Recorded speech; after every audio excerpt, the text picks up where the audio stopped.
저희는 저희가 법무부에서 매달 이제 주제를 선정해 주거든요. 네. 이번 달 주제가 이제 마약 중독, 약물 중독 예방이어서 이제 저희가 교수님을 뵈러 왔는데 일단 먼저 첫 번째 질문을 드리면 이제 최근 몇 년 사이에 국내 마약류 중독 양상에 이제 많은 변화가 생긴 것으로 아는데 교수님께서 생각하시는 주목할 만한 변화가 있었는지. 주목할 만한 변화는 아무래도 좀 많아진 것 같아요. 숫자가 많아진 것 같고 또 뭐 뉴스에도 나오지만 좀 젊은 사람들도 좀 그 마약 중독에 빠지는 비율이 좀 높은 것 같고 네, 그런 부분이 좀 주목할 만한 변화인 것 같아요. 옛날에 이제 우리나라는 뭐 마약 청정국 그런 얘기 많이 했는데 이제 좀 자유롭지 않은 것 같아서 네, 관심을 가져야 되는 것 같아요.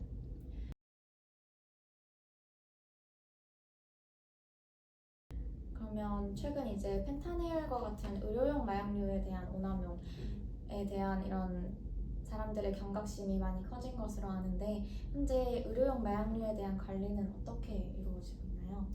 그러니까 그 의료용 마약에 대한 관리는 이제 국가 주도로 되게 좀 타이트하게 이루어지고 있죠. 사실 예전에는 어떤 그 관리가 이루어지지 않아서 중독되신 분들이 이게 여러 병원을 다니면서 이렇게 처방을 받거나 이런 경우가 많은데 그런 거를 처방 자체를 통합적으로 관리하고 처방하는 사람이 이렇게 마약 처방 그 환자분이 처방받은 정보를 조회할 수 있게끔 의무화를 시켰기 때문에 그런 거에서 관리가 좀 더 예전보다는 좀 더 잘 이루어지는 것 같습니다.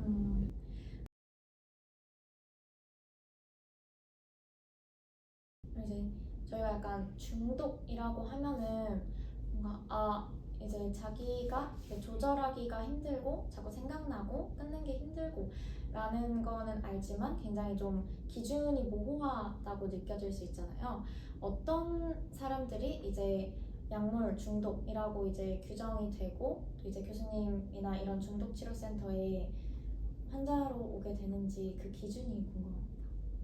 그러니까 이제 그 중독이라는 거의 기준은 사실 좀 경계가 애매모호한 부분이 있죠. 예전에도 뭐 이제 게임 중독 그런 얘기 나왔듯이 애매모호한 부분인데 사실 마약은 그 경계가 그렇게 애매모호하진 않을 것 같아요. 마약은 이제 많은 경우 이제 구하는 것 자체가 불법이니까 일단 반복적으로 노출되는 경우에 좀 중독의 가능성이 높겠고 일단 가장 중요한 기준은 이게 본인이 끊고자 하는 생각도 있는데 자꾸 계속 이용하게 되고 그것 때문에 여러 가지 생활에도 문제가 생기고 그럼 그 자체를 중독에 얘기할 수 있을 것 같고 보통 본인이 그런 면에서 좀 어려움을 느끼기 때문에 그런 분들이 또 병원에 오시게 되고 그런 것 같습니다. 그럼 마약류 중독자분들은 자발적으로 이곳에 오시는 건가요? 사실은 지금 우리나라의 어떤 큰 문제라고 보면 마약 중독 자체는 좀 범죄로 규정돼 있어서 판매뿐 아니라 이제 사용하는 경우도 중독으로 규정돼 있어서 좀 범죄로 취급돼서 우선은 뭐 치료보다는 좀 처벌 쪽에 치중되어 있는 게 좀 문제라고 볼 수 있어요. 그래서 어떤 사실은 그분들이 치료가 우선 뭐 처벌도 처벌이지만 치료가 중요한 부분인데 그게 조금은 좀 후순위가 되는 경향이 있어서 많은 경우에 자발적으로 오는 경우는 사실 많지 않고 좀 비자발적으로 주위에서 뭐 끌고 온다거나 아니면 좀 처벌을 어떻게든 좀 낮추고자 하는 목적으로 오시는 분들이 꽤 있는 것 같아요. 물론 자발적으로 오시는 분도 있지만. 네.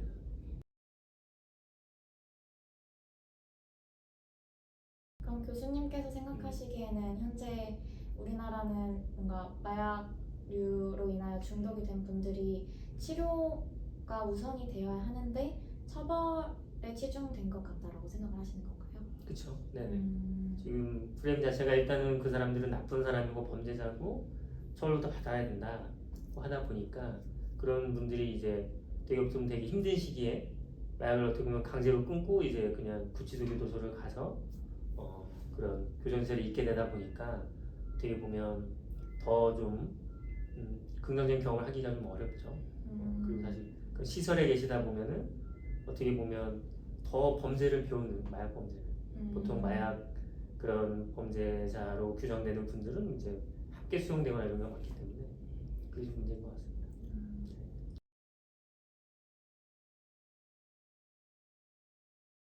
그리고 이제 앞서 언급한 의료용 마약류나 아니면 다이어트 약품처럼 저희가 실생활에서 접할 수 있는 약물임에도 중독이 될 수 있는 것들이 있잖아요.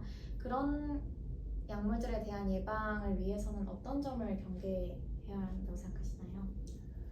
그런 것들은 뭐 우선적으로 뭐 사실 의료인에 대한 교육이 먼저일 것 같습니다. 지금도 뭐 하고 있지만 이게 좀 중독성이 있고 좀 계속 반복적으로 할 경우에 많은 문제가 될 수 있다는 거 그거를 교육하는 게 중요할 것 같고 지금 이제 국가 차원에서는 어느 정도 교육을 하고 있기 때문에 그런 부분은 그래도 좀 지나면 많이 달라질 거라 생각합니다.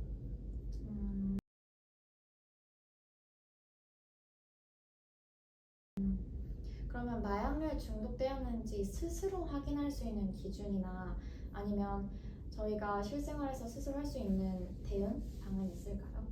그러니까 스스로 체크해볼 수 있는 여러 체크리스트가 있긴 하겠지만 가장 중요한 거는 이게 내가 진짜 뭔가 이것 때문에 문제가 생긴다 알면서도 자꾸 하게 된다. 그럼 그 자체가 좀 중독 의심해야 될 것 같아요. 그래서 걱정이 되시면 우선은 전문기관에 오셔서 상담 받아보고 그런 게 중요할 것 같아요.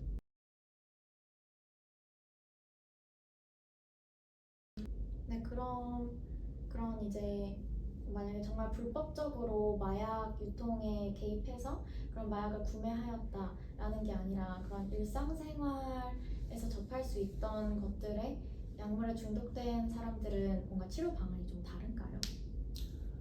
그 불법이냐 뭐 합법이냐 뭐 그것도 경계도 좀 애매하겠지만 어쨌든 지금 불법 마약인 경우는 이게 본인이 이렇게 그 중독되는 것 자체를 밝히기가 좀 꺼려지는 부분이 있을 거예요. 누가 신고하면은 사실 바로 이제 구속되거나 이런 부분이 있기 때문에 근데 어쨌든 불법 마약이 아닌 경우에는 좀 그런 부분에는 자유가 없기 때문에 조금 더 치료에 좀 더 오픈될 수 있는 것 같습니다.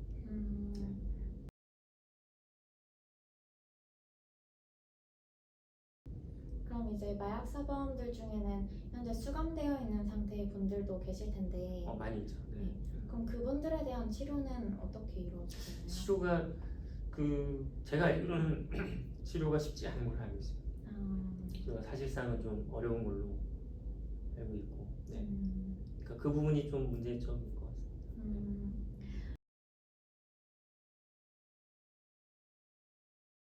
그러면 현재 이제 마약 관련해서 저희 나라도 이제 정책 여러 가지 있을 텐데 혹시 정책 제언이나 아니면 뭐 당부하고 싶으신 말씀 있으실까요? 그러니까 처음에도 말씀드렸듯이 그러니까 마약 중독 자체가 너무 이제 범죄로만 규정돼 있어서 그 부분이 좀 치료가 우선이라는 점을 좀 제도적으로 뒷받침해야 될 것 같고 사실 뭐 치료를 한다 그래도 사실 치료할 수 있는 인프라가 많이 부족해서 기본적으로 이제 마약 중독이신 분들은 매우 극심한 금단 증상과 함께 여러 정신 증상이 같이 오기 때문에 매우 위험하고 스스로에게나 타인에게도 매우 위험한 상태라서 전문적인 치료 기관이 필요하거든요. 사실 치료 기관 거의 전무하다. 치료 자체도 전무하고, 그러니까 병원도 전무하고, 만일 좀 급성 상태에서 회복이 돼서 재활을 한다라도 재활할 수 있는 어떤 뭐 주거 시설이나 재활 시설이나 이런 부분들이 거의 없는 상황이라서 그런 부분 좀 지원이 이루어져야 될 것 같습니다.